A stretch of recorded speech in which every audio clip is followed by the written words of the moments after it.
Season 2 was a big step up from Season 1, carrying new and different themes, extending the morality of the main characters, introducing new ones that'll forever change the surface of the show's perspective, and a shine for the fandom by spawning many different memes and references that still continues to this day, along with that ending the season on a high note. Season 2 kicked that much ass, and very gladly I'm picking up from my last countdown. Just keep in mind that these are my personal choices and not an official list, so feel free to share what your own are. So without further ado, these are my top 10 favorite episodes of Season 2.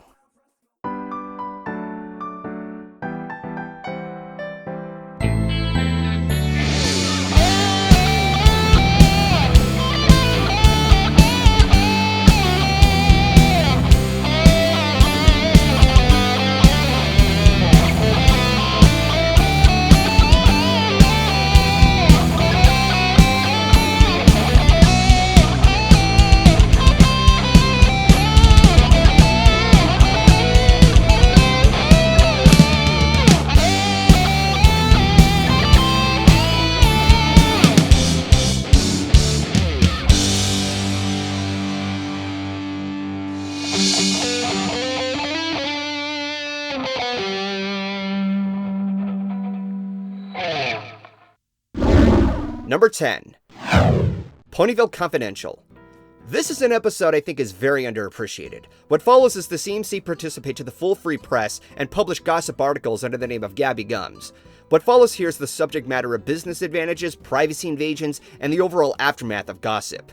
These alone are very mature topics, and to put this into a CMC episode all the more makes this mature. Comparatively, other CMC episodes involve pulling off moronic stunts or trying to come up with something beyond ridiculous because of their obsession in wanting their cutie marks. However, even though what they do here from time to time is silly, it's so minimal in comparison, and what they face here is a much more legit challenge. Most people complain about the climax scene where all the citizens of Ponyville harshly dismiss the CMC after their exposure. While I do understand their complaint, I didn't have that big of a problem. It's true that the CMC didn't really deserve that kind of punishment per se, but I understood how the town felt. As a result, it gave the Crusaders much more proactivity in what they have to do to resolve the issue. Professionally writing an apology letter as a final article and giving out one of the most maturely presented morals in the show. The only issue I did have, however, is how Cheerilee didn't speculate or piece together what was going on during the press. Putting those aside, this is one of my favorite CMC episodes to date. It has obvious flaws, which is why I placed this at the bottom of the countdown, but nevertheless one of my favorite episodes of Season 2. Number 9. Return of Harmony. This is a universally well-praised premiere, but up until this point, I used to be on the fence with this episode. Don't get me wrong, it's still a really good one, but my biggest gripes were the uneven pacing and those flying pies and dancing buffalo that was way too difficult for me to take seriously. As is, most of Discord's reign was an Alice in Wonderland environment, and that alone was just too silly for me at times. Not to mention, his demise was anticlimactic as hell. He just stood there. But what helps this episode out is how different it was in tone contrast to Season 1. From what once started out as a simple lighthearted series, to an episode that puts the main characters to a challenge by formal acts of manipulation, and very excitingly so by the outstanding performance of John Delancey. But what helps this episode shine the most is how big of a testament Twilight was with her friends. Over the course of Part 2, they're all against each other, having the worst overtaking the conflict. But after their reformation, they each help each other out and thus bring out a great message about the values of friendship. It's something worth having, even in the toughest times of our lives. So while it took some time for me to appreciate this episode, it's still a damn good one. Number 8. Hearthswarming Eve. I'm just as surprised as you are. I didn't even expect to put this on my list. In fact, during the running time of Season 2, this used to be my most underwhelmed episode because of its missed opportunities. However, after shrugging it off and reviewing it as is, my appreciation for this episode escalated rather quickly. Part of that reason is because it dared to stand differently among what other Christmas specials took on, and utilized it to provide the importance of friendship through themes of leadership, territorial dispute, and conflict on bias and prejudice. While I'm not a huge fan of headcanons or any sense of ambiguity ambiguity that the episode brings, it opens up lore and historical background that intrigues some viewers to interpret what they believe until proven otherwise. Plus, its mellow pacing of the episode makes the enjoyment even more welcoming than usual. I've heard some complaints about this, but I find it rather convenient since most specials are meant to be slow in its pacing. Parts of the episode's presentation can get a little confusing at times, such as the flag at the end of the act, or the confusion of whether or not the events were real in contrast to the stage itself. These are minor annoyances though, which I was able to shrug off. Although there's admittedly a lot of questions about the lore itself since the act took place before the presence of the Alicorn sisters. So while this episode isn't for everyone, it's gained something more from me than what I used to take. Number 7. Sweet and Elite. What's with the croquet mallet? What croquet mallet? Duh, the one in your mouth? Oh, that croquet mallet! God, I love that scene. Here's a social commentary on the level of standards and how it tackles on the said subject matter for Rarity. Upon exploring Canterlot, she gets involved in the many gatherings to the point where she's having to choose between her time with the elite and designing a dress for Twilight's birthday. She could have taken the route of what's important for her, like I've seen in many other shows, but she's aware of what she needs to do, and periodically she feels regretful of not getting back to it. What adds more weight to this episode is Rarity's identity she tries to hide from the folks. Most people complain that Rarity gets away with lying, but that was never the point of the episode. And besides, her lies were harmless and forgettable anyway. In the beginning, two ponies rudely discarded her for being a member of Ponyville Society instead of being in Canterlot. This explains her insecurities. It's almost the cost of her reputation. But making matters better, Fancy Pants showed some respect for her friends at the end, which implies that not all high-class citizens are overtly judgmental. A citizen of a lower class can be friends with one of a higher class, and that's a pretty fair message. You shouldn't be ashamed of who you are and where you're from when you're culturally different. Don't be afraid of showing your true colors of yourself instead of trying to be someone you are not. And don't disrespect those who are culturally different either. With this breaking away from a predictable formula and establishing Rarity's motivation to set hoof in the actual streets of Canterlot, I'm more than satisfied.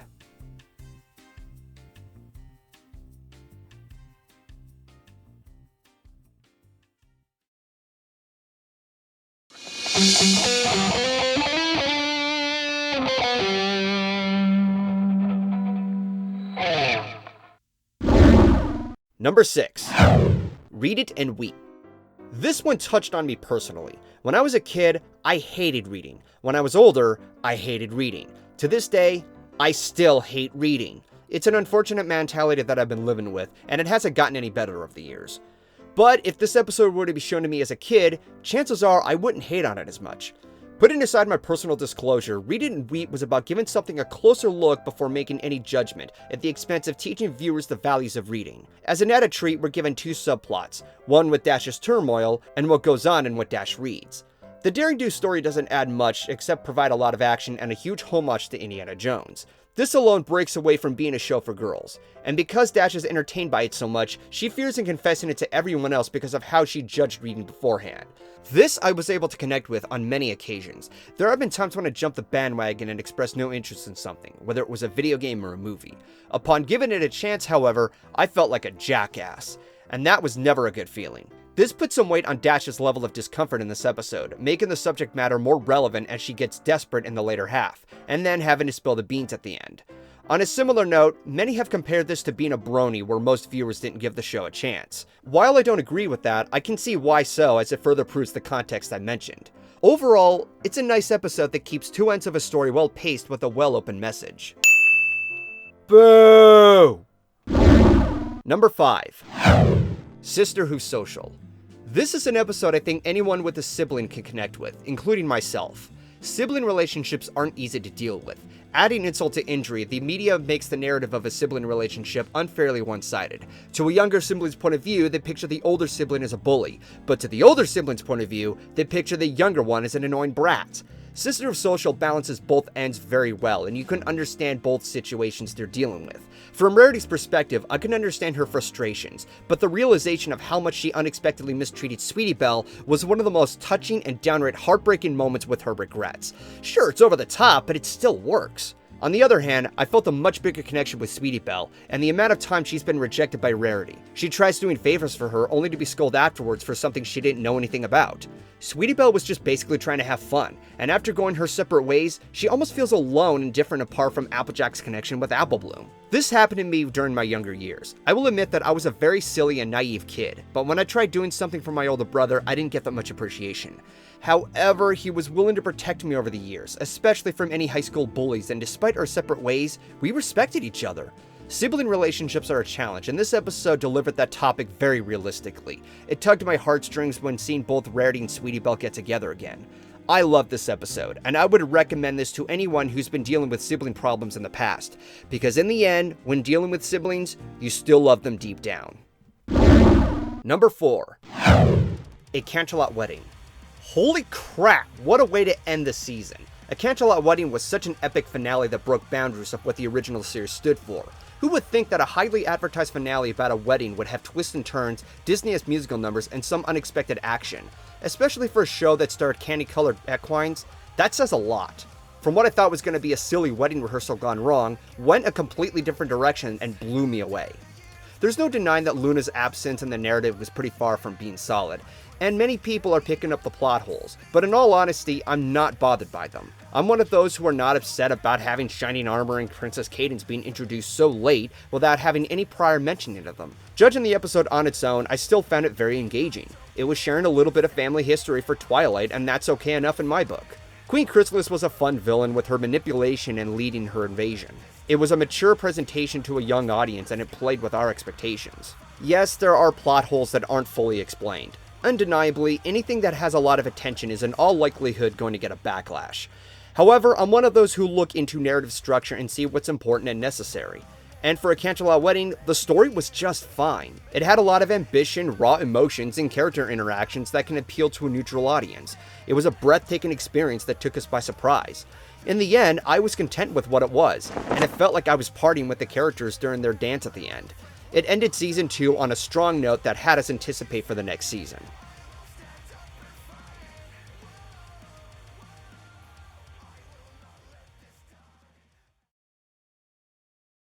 Crowdfunding for GoldenFox Pictures is supported by these following patrons: ThomasFan3751, Science Steel Rail, Courtney Bright, Toxic, Sniper Fox, Azure Lore, Brandon Bishop, War Hero, Rainbow Dash Fan, Edwin Flores, Filmer Brony VA, and Yield Wolf 01.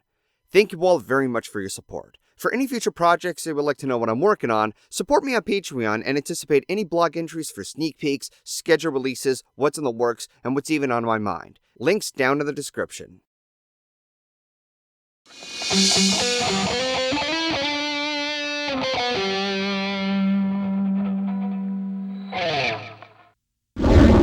Number 3. Luna Eclipsed. I was excited as hell when this episode was coming out. Looking back at it now, I still think it's aged pretty well. As obvious, Luna Eclipse is a fish out of water story where she tries to fit in with the crowd before she's rejected multiple times. Most of the episode carries a lot of awkwardly humorous moments, and for the most part, it fits very well within the context for Luna's conflict. Such scenes as the Royal Canterlot voice, the hysterical dialogue that gave birth to many memes, and a few slapstick moments that got me chuckling. It's all just part of the modern culture that Luna's not accustomed to.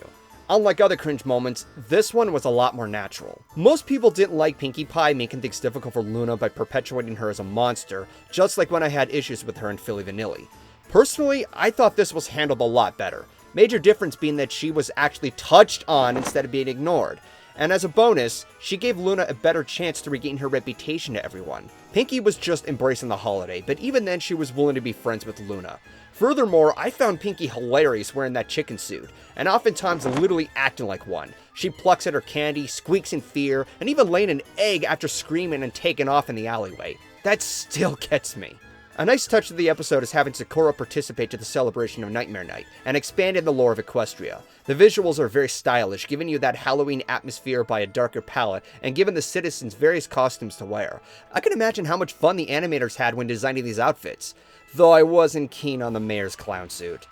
But the biggest kicker for me is the moral. On the outside, it's about how one deserves a second chance, despite how much of an issue they caused. But the episode takes it even further, passing the knowledge of friendship to others. So, putting that Luna bias aside, there's a lot on what this episode can offer. Number 2. Lesson 0. Hi, girls! During Season 2's airing, I read the synopsis of this episode when it was announced on Equestria Daily. It was informed that Twilight runs out of lessons to learn.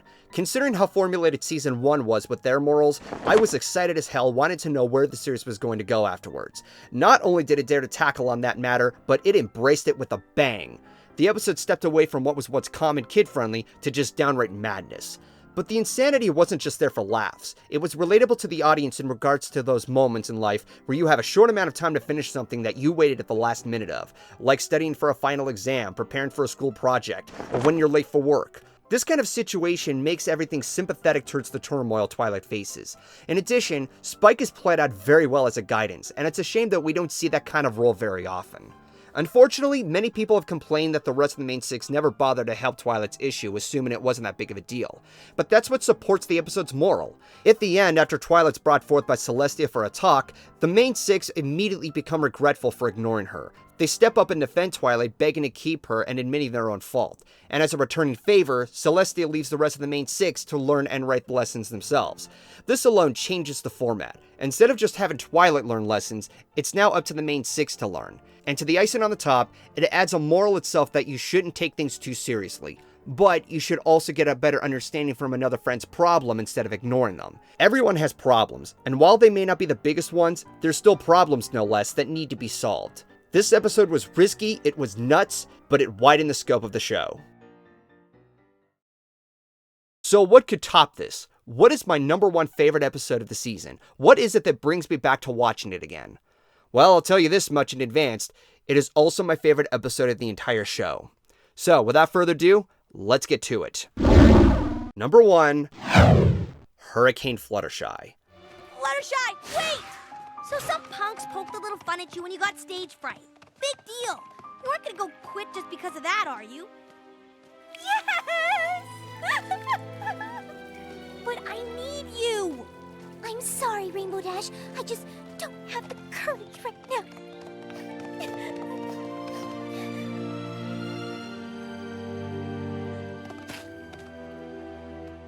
I identify a lot with this episode. I was bullied a lot when I was in school and had felt inferior to everyone else. I couldn't defend myself no matter how hard I tried. Some people have argued that being made fun of or teased and harassed is no big deal. No, it actually is. Depending on the circumstances, it will negatively impact you, and this episode goes to great lengths to tackle it on the aftermath. Hurricane Fluttershy has one of the most emotionally well-presented and believable confrontations Fluttershy has to face. Her past that's haunting her throughout the episode, the breakdown she falls into, and the overall pressure that overwhelms her. Mind you, I wasn't a big fan of Fluttershy back then, but even for me, I was convinced by her issues. This episode made me care for her, root for her, wanted to overcome this emotional turmoil, and because of how much I can personally relate to her conflict, it struck my heartstrings so much.